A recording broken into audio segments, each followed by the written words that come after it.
What's up, YouTube? Filthy Casual is back. Quick update on the playoffs. I'm going to be reacting to game fives. We had two game fives last night. We had the Warriors versus the Lakers, and we had the Knicks versus the Heat. Now, I do want to say that the Knicks Heat game, I found it was a very interesting set of circumstances, right? The Knicks went up by a fairly sizable margin to start the third quarter. It was a very close game, and then they kind of blew it out of the water. They were up like 20 points. I think it was like 19 at its highest, and the Heat came back. The Heat also did a really good job of slowing down the game.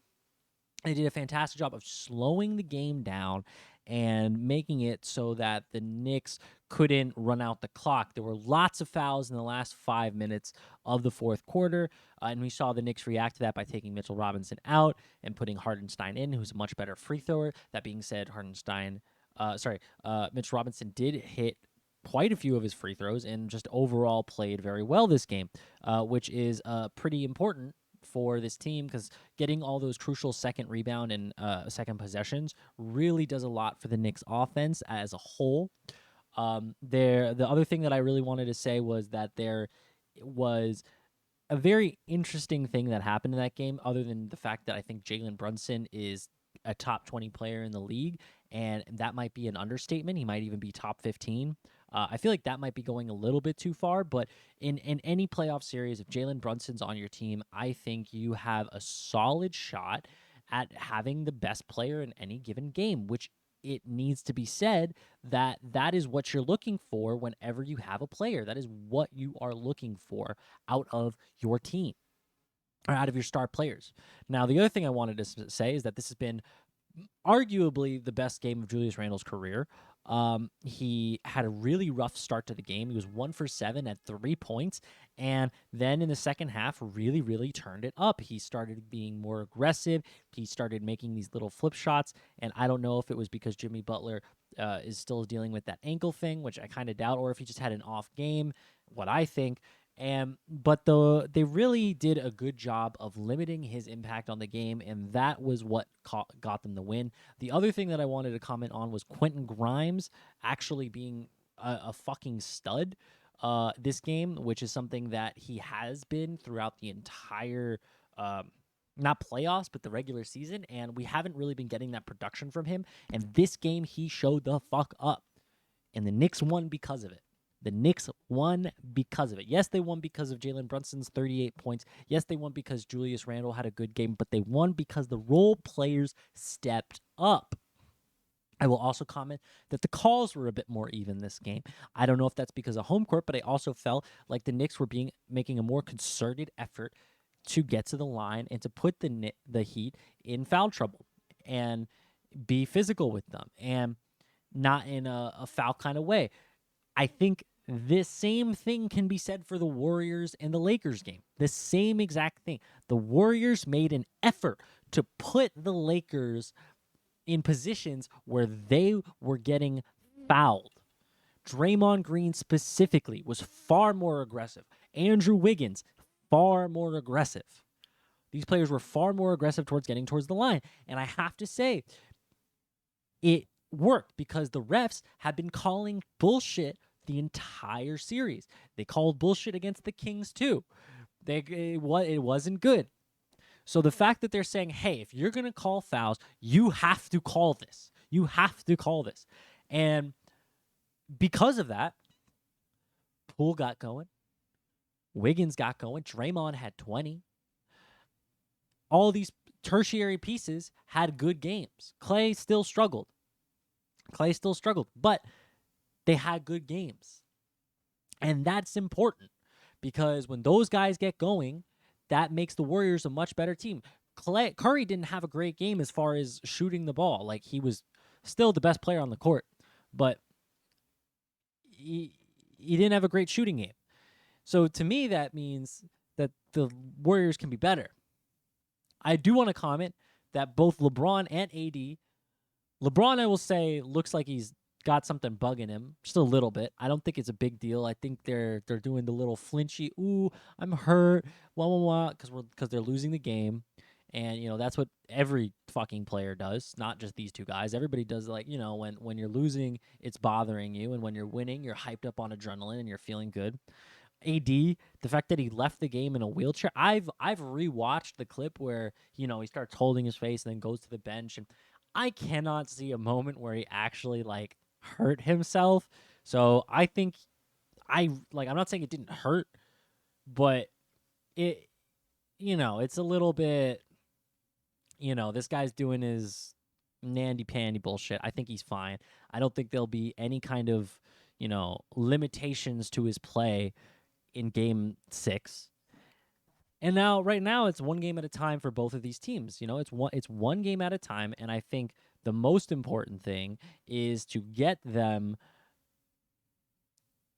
like, make sure that everybody's feeling comfortable. And honestly, these free throws, because honestly, that's been the main differentiator between these two teams and the teams that they're down 3-2 to.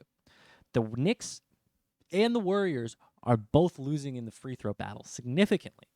The Knicks are also losing in the 3-point battle, but not by a whole lot, which is kind of shocking because the Heat are somehow not shooting like 40% from 3, despite what feels like they've been hitting a lot. But what they've also been lacking is free throws. And if Julius Randle is getting himself to the line, he's going to be hitting his, jump shots more often. And when he's hitting his jump shots more often and is making more quicker efforts to get to the rim, that's going to pay dividends. I know I'm kind of bouncing around a little bit here, but the games are the series are very similar at this point, at least in my mind, where the main difference between them being down is that also the Warriors are up. I think in the third quarter they outscored the Lakers 110 points in threes by the third quarter of last game. 110 points over the course of the series. That is an obscene margin, and to still be losing with that margin. And yes, I do want to point out, everybody's like, oh well, the Warriors foul the most, and they draw the least fouls, and the Lakers give up the least fouls and get the most fouls. So it makes sense that there's a difference. But it's the kinds of things that you see when you're watching the game. Steph Curry gets hit all the time, literally all the time, and very, very rarely gets a call. And that is problematic for a variety of reasons. One, because, hey, dude, Steph Curry is like the marquee ticket, right? Like LeBron is too, but Steph Curry is the marquee ticket. And when he does not get these calls, it makes the game worse. Because every time I see Steph going to the rim and his arms getting chicken winged and he's making some crazy fall away layup and they're just like, oh, well, he made it, so play on because we want the game to keep going. No, that's not how you call the game. And then when AD gets touched at all, you're blowing your whistle. Now, I'm not saying AD and Draymond aren't being physical, and I'm not saying there aren't missed calls on both sides, because missed calls happen.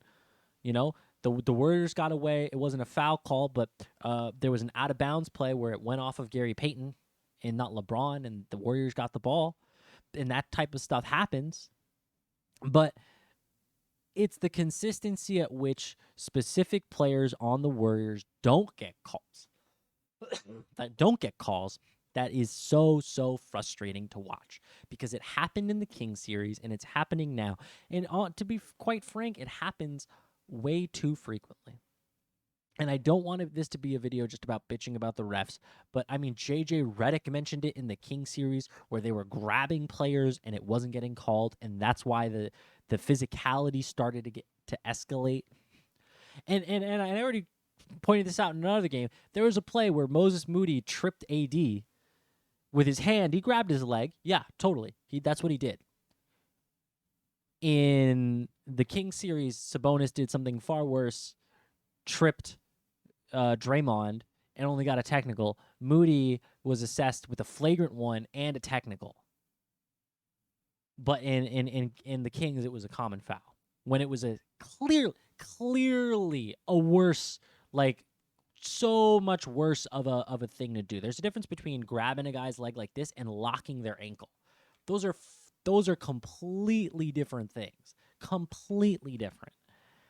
So I just have to say that, like, overall, the officiating has been bad. And if the officiating, and the reason I've been harping on the officiating so much is that if the officiating starts to close a little bit more, we could see comebacks for both of these teams.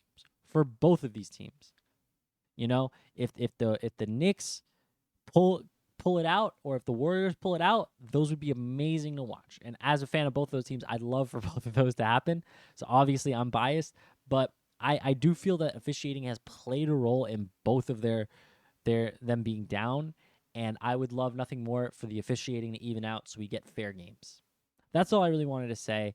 I don't have any kind of brilliant analysis beyond that because, if I'm being quite honest, I don't find there to have been anything particularly interesting happening as far as the strategy goes. I think the one major difference was that they stopped switching Curry on the LeBron pick and roll. Um, they started having him hedge and then run back, which is something that they did in the last year's finals with the Celtics. And they're keeping Wiggins on LeBron and as much as possible. And they're keeping pretty much Wiggins and Draymond and Looney on those forwards as much as possible. And that's afforded them some more defensive integrity. And I think we can, I think that might make a difference. I think next game is a must win for the Lakers, as it is a must win for the Heat. Because if you lose those games, you're going to Game 7. The momentum is purely on the with the other team, and if the momentum is purely with the other team, I think you're feeling pretty good about yourself going in even. Thank you so much for watching the video. If you got to this point, I rambled on way too long. If you have criticisms about that, I get it. But thank you so much for watching and keeping up with these videos. It really means a lot.